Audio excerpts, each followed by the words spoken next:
नमस्कार दोस्तों, प्रेरणादायक कहानियाँ भी सीखे में आपका एक बार फिर से स्वागत है। एक पंडित जी कई वर्षों तक काशी में शास्त्रों का अध्ययन करने के बाद अपने गांव लौटे। गांव के एक किसान ने उनसे पूछा, पंडित जी, आप हमें यह बताइए कि पाप का गुरु कौन है। प्रश्न सुनकर पंडित जी चकरा गए, क्योंकि भौतिक व आध्यात्मिक गुरु तो होते हैं, लेकिन पाप का भी गुरु होता है, यह उनकी समझ और अध्ययन के बाहर था। पंडित जी को लगा कि उनका अध्ययन अभी अधूरा है, इसलिए वह फिर काशी लौटे। फिर काशी में अनेक गुरुओं से मिले, मगर उन्हें किसान के सवाल का जवाब नहीं मिला। अचानक एक दिन उनकी मुलाकात एक वैश्या से हो गई। उसने पंडित जी से उनकी परेशानी का कारण पूछा, तो उन्होंने अपनी समस्या बता दी। वैश्या बोली, पंडित जी, इसका उत्तर है तो बहुत ही आसान, लेकिन इसके लिए कुछ दिन आपको मेरे पड़ोस में रहना होगा। पंडित जी के हाँ कहने पर उसने अपने पास ही उनके रहने की अलग से व्यवस्था कर दी। पंडित जी किसी के हाथ का बना खाना नहीं खाते थे। नियम, आचार और धर्म के कट्टर अनुयायी थे, इसलिए अपने हाथ से खाना बनाते और खाते। इस प्रकार से कुछ दिन बड़े आराम से बीते, लेकिन सवाल का जवाब अभी नहीं मिला।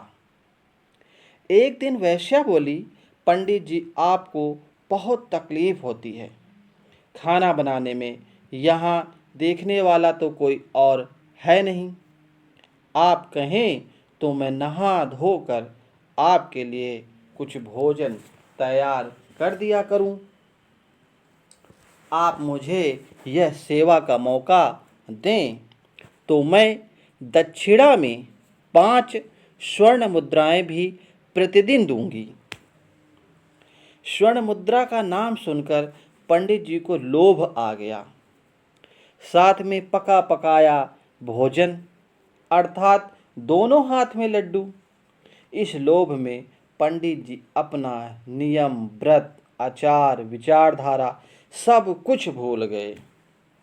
पंडित जी ने हामी भर दी और वैश्या से बोले, ठीक है, तुम्हारी जैसी इच्छा, लेकिन इस बात का विशेष ध्यान रखना कि कोई देखे नहीं तुम्हें मेरी कोठी में आते जाते हुए।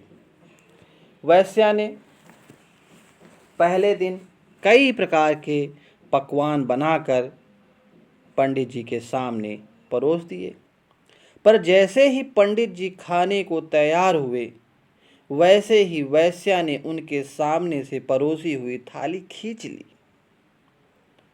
इसमें पंडित जी क्रोधित हो गए और बोले, यह क्या मजाक है। वैश्या ने कहा, यह मजाक नहीं है पंडित जी, यह तो आपके प्रश्न का उत्तर है। यहाँ आने से पहले आप भोजन तो दूर, किसी के हाथ का पानी भी नहीं पीते थे, मगर स्वर्ण मुद्राओं के लोभ में आपने मेरे हाथ का बना खाना भी स्वीकार कर लिया। यह लोभ ही पाप का गुरु है।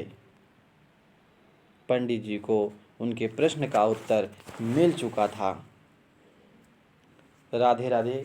तो दोस्तों, ये थी आज की कहानी, पाप का गुरु कौन। तो पाप का गुरु है लोभ। आपको इस कहानी के माध्यम से पता चला होगा।